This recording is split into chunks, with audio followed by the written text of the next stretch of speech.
Welcome back to another video, and today I'm going to take a look at two suggestions that have their own ideas for how to make Mahito's awakening better, and add more creative stuff onto it as well. Both of these suggestions are pretty good in my opinion, and without further ado, let's go take a look at them. The first suggestion comes from Laced Freaky Bob on Discord, who has ideas for modifying the splitter moves. His first idea is that when you're using your base mode for Mahito, which by that he means his fists, you will use a normal head splitter but have your walk speed when used buffed. This idea is pretty good in my opinion for two reasons. First, head splitter should be brought back just because of the silly factor. And I know there are people who love the move because of how it turns you into a nugget. So even if I didn't like it personally, having it in the game as some extra thing isn't a problem, as long as it's not blatantly overpowered or anything. However, this suggestion also gives it a small buff, which is the second reason I like the idea. Because buffing the head splitter movement speed makes it better for stalling out cooldowns, which is what the move was intended to do. This brings the move back in a better state than before, in a way that helps Mahito run away, instead of just getting massacred by awakenings, because he can't block and has no special movement speed buffs or anything. There's also an R special for the head splitter mode, which creates a clone of yourself that runs around randomly. You can also swap your clone if you're in a pinch, for the penalty of losing awakening and shortening the mode duration. The clone will automatically explode after 25 seconds. Honestly, the R special feels a little bit too strong, mostly because of the swapping gimmick. If Mahito is able to swap places, then it makes him completely impossible to catch when he's in head splitter mode.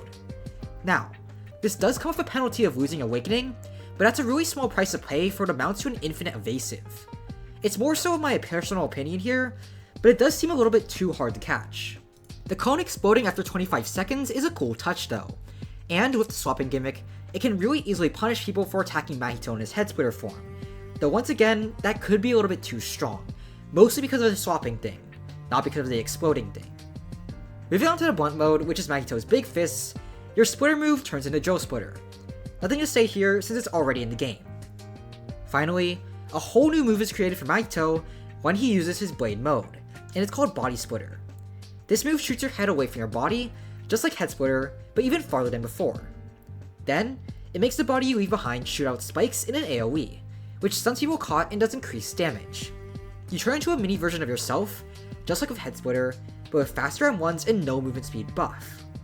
You can also press R while in your Body Splitter form to immediately grow your body back and gain access to your moves again, with a 12% awakening drain as a penalty for doing so. This seems to be a fine addition as long as there's some kind of penalty, since it'll let you go back to your normal body early and continue fighting if you're in a pinch, instead of just having to stay in your tiny form and get destroyed. Though there will be a penalty to balance it out. It shouldn't let you domain expansion people who get stuck in your spike form though, since that just feels unfair. After all, you shouldn't be able to just pop some AoE and then immediately follow it up with your instant kill move, in a way that's completely unavoidable for people.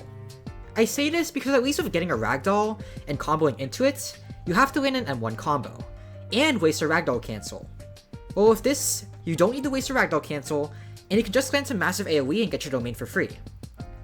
Finally, he has a variant for Idle Transfiguration, which is kind of interesting. It's a sweep that does high damage, but my problem with it is that it takes up a spot for Idle Transfiguration, which is what Mahito's entire awakening is built around, and it's a damaging move which doesn't fit into Mahito's kit. It's an outlier in Mahito's moveset, and it doesn't fit with his design. Moves like Joe Splitter are fine, despite being damaging, because they help combo into Idle Transfiguration, and while this theoretically would too, the fact that it's a variant means that you can't use this alongside Idle Transfiguration, removing any synergies. Thus, it just becomes a standalone damaging move, which isn't how Mahito's awakening works. However, there is an argument to be made for adding this move in, which is that Mahito's awakening struggles with teamers, and giving him an AoE move could help him resolve that problem.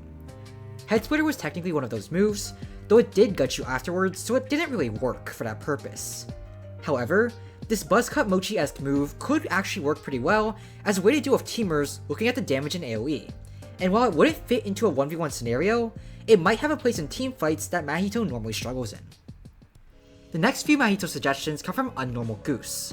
The first one is a new awakening move called Body Repel Soul Multiplicity, that's basically just a huge AoE. I think it's an okay idea personally, but as I've said with the big damage AoE move in the other suggestion, it could have problems with fitting in. However, Mahito's struggle with teamers, and fixing that with an AoE move also applies here. Since Mahito can't really do anything against multiple people besides domain expansion, he could use an AoE move like this in his arsenal to help him out a bit. The suggestion might fix Mahito's teamer problem depending on the strength of the move, so there is a justification for adding this into the game, like in the last suggestion. The next suggestion is to make Joe Splitter's hitbox go for the whole dash, which makes it easier to land. This is a good idea in my opinion, since a major complaint with Joe Splitter that I've seen is that it's too gimmicky to land and doesn't work at close range. I personally don't have any problems with it, because at that range you can just use your M1s, and if you use Joe Splitter at the right distance, it's almost always going to hit. But it would help out Mahito's neutral game by opening up the ranges he can use Joe Splitter in, and that would help lower his awakening skill floor so that casual players aren't suffering so much. After that is an R variant for Joe Splitter, which is once again another big damage AoE move. Same thoughts on this as I had about Body Repel's Soul Multiplicity. Might be good for teamers, but clashes with the kit. Finally, we have Instant Spirit Body of Distorted Killing, which, after meeting a damage conditional and killing one person with Idle Transfiguration, gives you some buffs, alongside a new moveset based on blitzing people. I think the idea is interesting, but meaning that one kill conditional is a problem. The problem is that it means you'll never get to use this in ranked, because when you get your awakening, your opponent is usually down to one stock. This means that if you kill them with Idle Transfiguration, the match is already over, and you don't get a chance to use the move. It's the same reason why you never really get to use Hollow Purple Nuke in ranked matches, because killing someone with Lapse Blue will just end the match, since they're usually at one stock by that point. Of course, that's not to say exceptions don't exist, but in almost every single ranked match, awakening meters are filled up only when a player is down to their very last life. Other than that, it's just a bit of a hassle to achieve, especially in public servers where people in awakening usually get jumped. And while it's fair to want to add a conditional for a strong mode, this feels a little bit harsh. As for the Idle Transfiguration mode itself, you get 125 health, making you more tanky, and 26 more walk speed. For reference, the default Roblox walk speed is 16, so that's a pretty huge increase. Since it's a speed blitz moveset, it does make sense to increase the walk speed in a way, but tampering with walk speed can really screw with game balance. After all, if you by default move faster than other players, it's impossible to catch you and impossible to run away, which can screw up interactions so much. There's no way to stall at something like this since they just move so much faster than you, and while it sort of makes sense with a harsh conditional, I'd prefer it to be a mode that's somewhat balanced and possible to fight against with an easier conditional, rather than some overpowered game-ending BS Exodia that you're never going to get unless you're in a public server and people are helping you. It's my personal opinion in that regard, and overall, I think the idea is a good one, but messing with walk speed can make things very unbalanced, and I think the conditional is a bit too hard to get. As a whole, both suggestions are really interesting ideas that could help Mahito a lot. They're not objectively good, since there are some potential problems with them, but as a whole, none of them are devoid of good either.